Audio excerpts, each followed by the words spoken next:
Oh, good. Awesome. Hey, everybody. It's Emmy Kirshner. I'm here today, and this is actually the first episode of Grow Your Entrepreneurial Empire.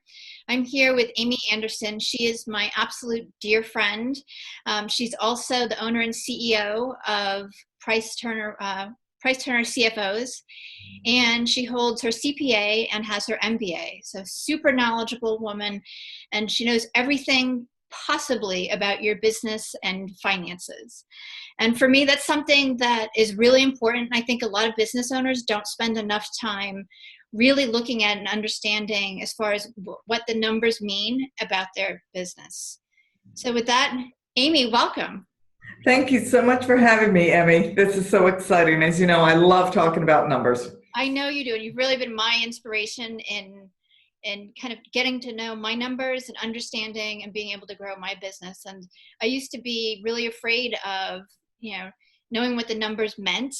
And now I love it. And I actually bought a financial statements book because I'm so excited.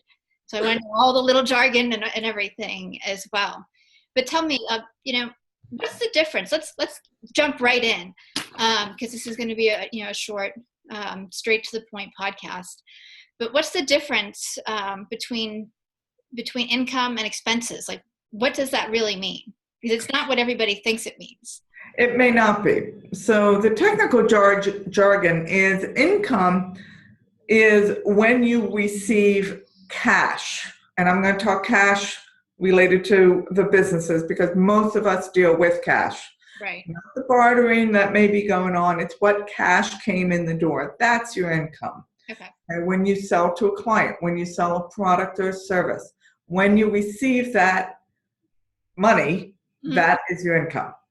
When you spend money, whether it's from your checking account, whether it's from cash that you took from an ATM or a withdrawal, whether it is a credit card, when you spend that, that's an expense. Okay. There are certain exceptions, but pretty much from a entrepreneurial basis, income is when you receive the cash in, and expenses are when you receive the cash, and is when you pay the cash out. Okay.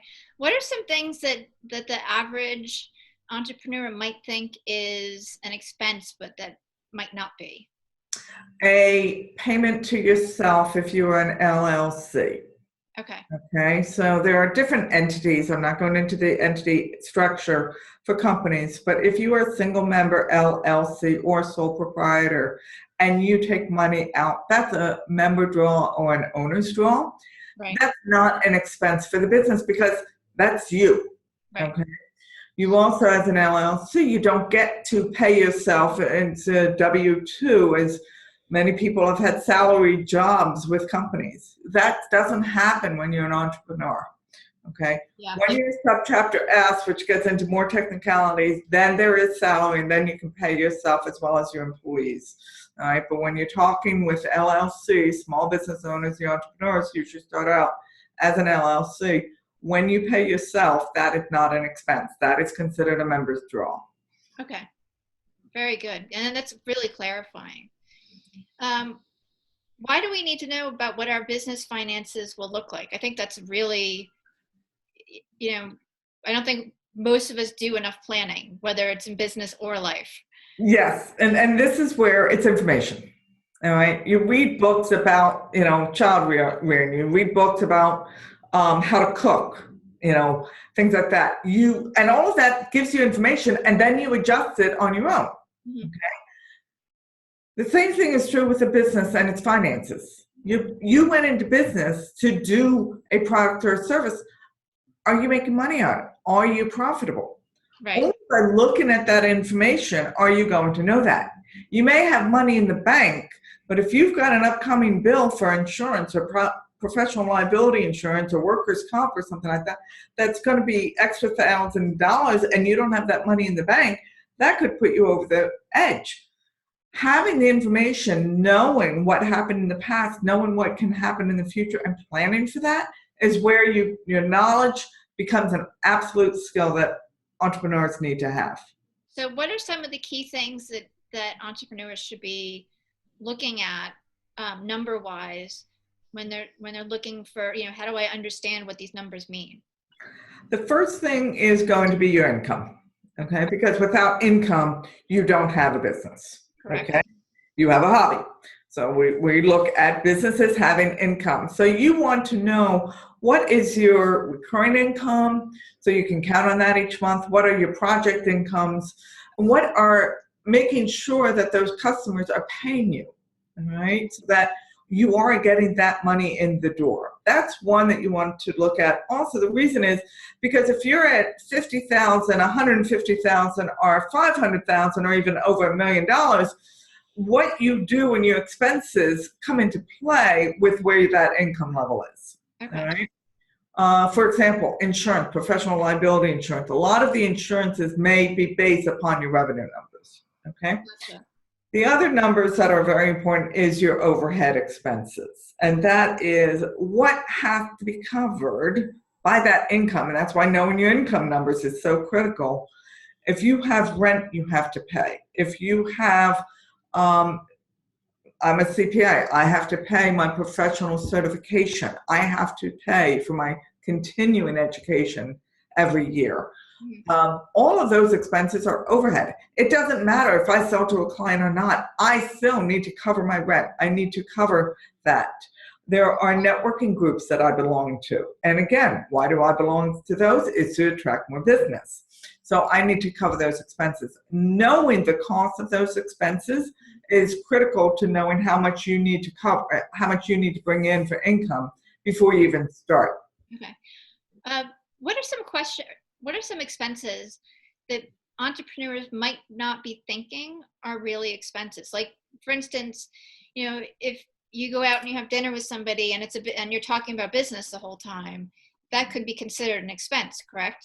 Correct. If it is a business associate, yes. If you're going out with your cousin and you're never going to get business out of your cousin, that's not going to be a business expense. Okay. However, if you do go to a networking event, all right, and you pay the fee for that dinner, make sure you have accounted for that.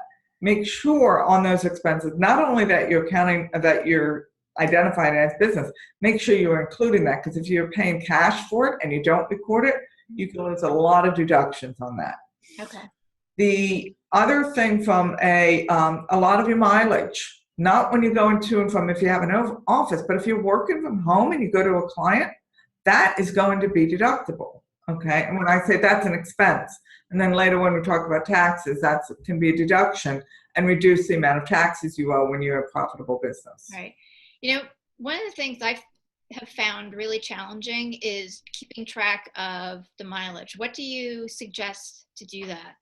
I have an app called Mile IQ. Okay. It's on my phone, and it is a fabulous one. There are others out there. QuickBooks Online has a way you can do it. There are other apps. I have just found that Mile IQ is awesome.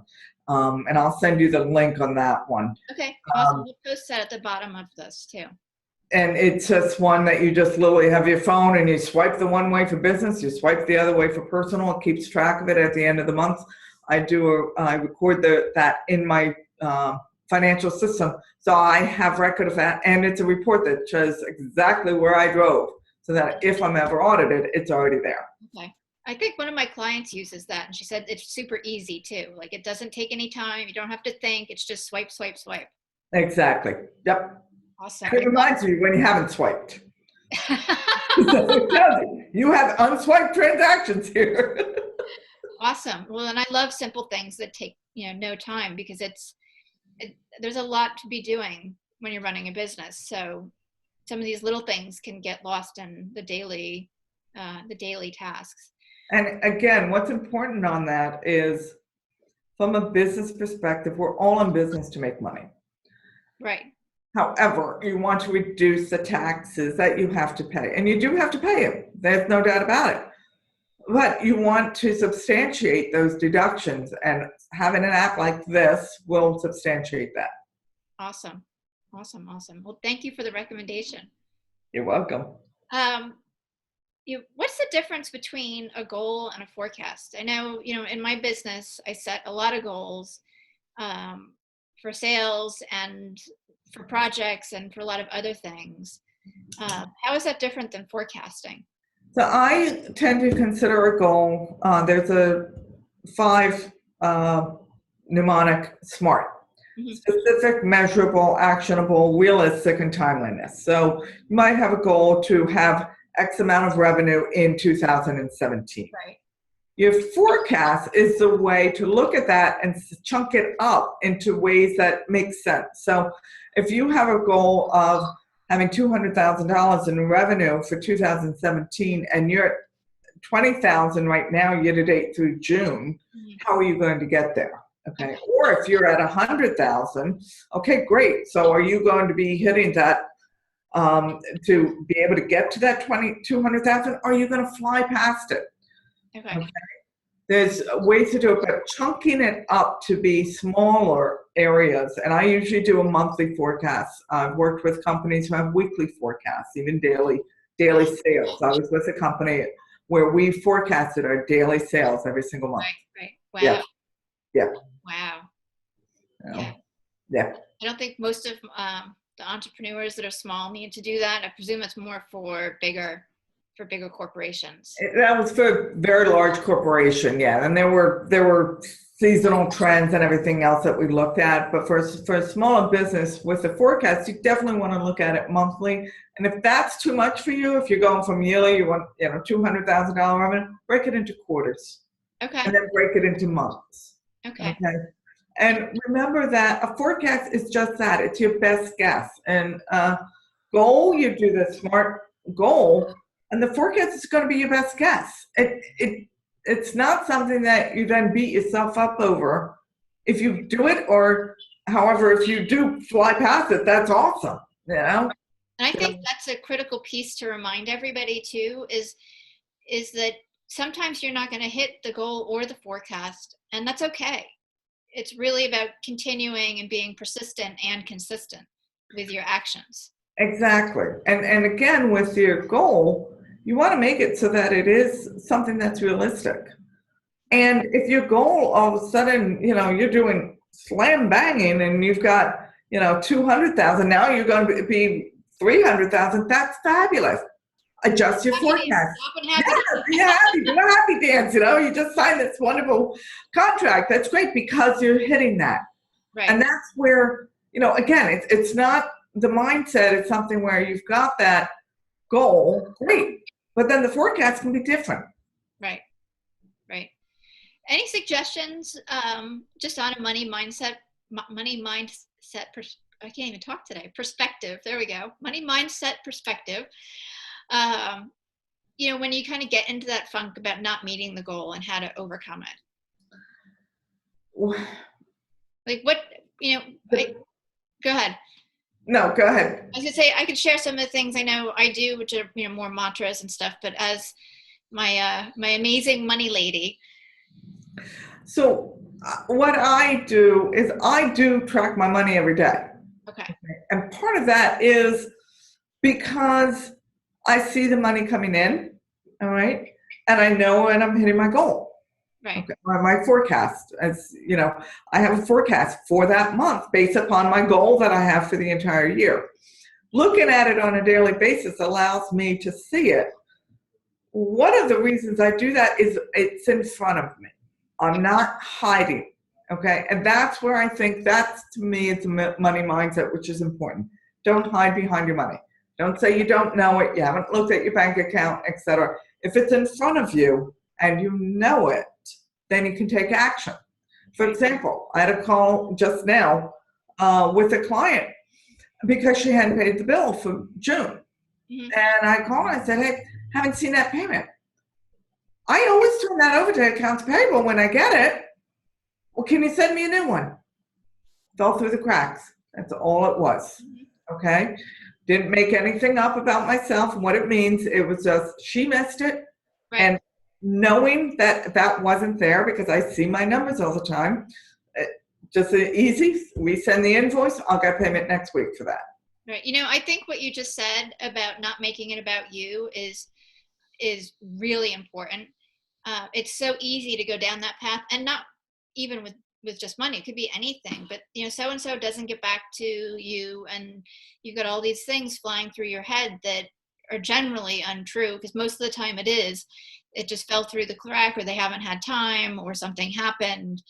And you're right, having that piece be in front of you and knowing that, oh, so-and-so is supposed to be, should have paid the invoice by now. It also allows you to build that connection. Correct. It's another reason to reach out and talk to people. And that's true whether it's a sales conversation or a money conversation. Always be in connection. Right. Don't avoid the conversation. Money is there. We're all in businesses. Yes. This is a business. So it's a business, conversation. Mm-hmm. It is. And I think that's one of the things that's so much fun, is that when you have these openings too, to connect, that absolutely. Sometimes you end up getting more business from it. Yes, absolutely. You have this conversation. Oh, I was just thinking about you. I gave your name to somebody over there. Can I connect you guys? Yeah. Absolutely. Yes. Absolutely. Getting back to the forecasting, what are the different aspects when a business forecasts its income? So one of the things you want to look at, and this is for your income, when you're forecasting your income, and then I'll get to the expenses as well. When you're looking at your income and you have a goal, you want to also look at what are you doing that's different? Mm-hmm. Okay. Are you doing different products? Are you doing a product launch? Are you doing a service? You've modified your business this year. So what does that mean? Are you going to be getting larger dollars each month or more on a recurring basis? You want to look at, and when you're doing a forecast, the same as when you're setting a goal, there are a lot of unknowns, and that's okay. You make assumptions in your head, okay? Are you going to get 5 new clients? Are you going to keep all your existing clients? The answer to that one is always yes, you forecast that unless you know. Like I have a client who was purchased last year. So I knew the financials were going to the new company, all right? And so I forecast that lost client because that was critical to me, okay? Yeah. So then I had to find other clients to make up that revenue. Right. Right? And again, it's just one of those, you put down those assumptions, those are the types of things you should do. Similarly, if you're a landscaping business, for example, you're going to have, a lot going on in the March, April, May. Right. And then it's going to tail off, at least here in the Northeast, because your client may not want to plant during July, August, because the weather is so unpredictable and you don't want to kill the plant. Right. You also may then, many landscapers have a side business or a winter business, because there's not a lot going on, of doing the snow plowing. Right. Because they have the same equipment that's necessary. So it's an easy one, but you're forecasting for that in the months of May and June. It's going to be totally different than your forecast in December, and January, and February. And I think that's where you want to consider all of that when you're doing that forecast. Perfect. So I think every business has some sort of seasonality. Absolutely. Like you're going to have my business at the end of January or during January, I'm doing a lot of tax preparation. Right. And then there might be some other things that I'm doing again in relation to tax preparation, though I don't do the taxes, but I'm the liaison related to the taxes. Right. Mm-hmm. Yeah. And I know for me, coming out of the health coaching field, for me at least, January was actually really slow. December could be really busy for me, which seems backwards to what you would think. Yes, it does. But, because most people are like, oh no, I can't handle anything else. I've already messed up the resolution. But then it picks up again in the spring. Because they're thinking about, it's going to be warm out. And yes. Yep. And that's something I talk to my clients about too, is, where are you year over year and month over month and whatnot as well. Absolutely. And that's where that, again, when you're looking at your numbers, it's all information. Mm-hmm. Okay. So you use the information that happened in the past to learn from that. And you make assumptions about what's going to happen in the future, but you also know the seasonality, what clients are coming or going, and there's unknown about what clients are going to join you, and that's okay. You don't have to be exact. Right. For somebody who's starting out, just getting their feet wet and opening their business, just starting to get clients, bringing revenue in, what's one or two of the most important things that they should be doing to maintain good financial health? First thing you want to do is have separate bank accounts from your personal, okay? And that includes a credit card as well. There are many companies, or many brand new startup companies where you're still kind of getting your feet wet type of deal. Just open up another account. You may be a sole proprietor. You haven't incorporated. That's okay. So open up that other account and just use that for your business activity. Open up a credit card with just the business activity and do not commingle. Right. That's important. Start keeping all of your receipts, okay, and organize them, okay? Now, whether that's in a brown envelope, in a folder, that's fine. Just keep them. Okay. All right. Are there any apps that you're aware of that you can do like digital pictures of? There are quite a few on there, yes. The important thing is to keep it organized, okay? There are many scanned ones. I think Evernote has some things. There are multiple ones. However, all of them, no, that's not true. Many of them can be very expensive, and what they're meant for larger businesses. Okay. You can always scale up. Yes. Okay. So just make sure also that it's digitized. If you digitize that, you can get to it. Right. Okay. Right. I know for me, like I just paper clip everything to my bank statement by month, and because I don't have that many paper receipts. And that can be sufficient. Again, we're not trying to systematize you to the point that you've got all these systems and then you can't maintain anything. Okay. And bring on new clients or new business. Yeah. Print. I sorry, but I like paper copies, and just because I was audited and I needed to present those paper copies to the tax person. Okay. So having your bank statement there with, a lot of times they're not doing the check, return checks. Mm-hmm. So if you don't have that, right on there, okay? Right. It's similar to the mile or to the meals that you are deducting. Write down there on that receipt who you met with and what was discussed, all right? And then when you get asked, you can present it. I do have a client who just last week got a letter from the Revenue Department of Pennsylvania requesting all of his tax receipts related to meals and entertainment, and he has to show and present all of those and who he met with and where it was and everything else. Wow. Yeah. Wow. That's scary. It is scary, and it's one of those, if you've got all of that, then the time is to find it. You can find it, you can present it. Right. Awesome. It won't happen to everybody, but just be wary. I hope not. Yeah. And this is really very helpful. Thank you so much, because you have so much knowledge to share. Tell us where everybody can find you. So my company name is Price Turner CFOs. It's my company that I founded 5 years ago. And the website is priceturnercfos.com. Okay. You can find me at amy@priceturnercfos.com. Okay. And I'm going to share for all your attendees, have available a 30-minute complimentary session where we can talk about your business and see if there's any type of advice that I'm able to give you in terms of your business. Oh, awesome. In order to be more productive and more profitable. Yeah. Anybody who is listening to this, please take advantage of that, because it's amazing. And 30 minutes is a lot of time. So thank you very much. You're welcome. Yes. Always love helping entrepreneurs. So do I. And as you know, I'm on a mission to help 1,000 entrepreneurs scale their business and grow.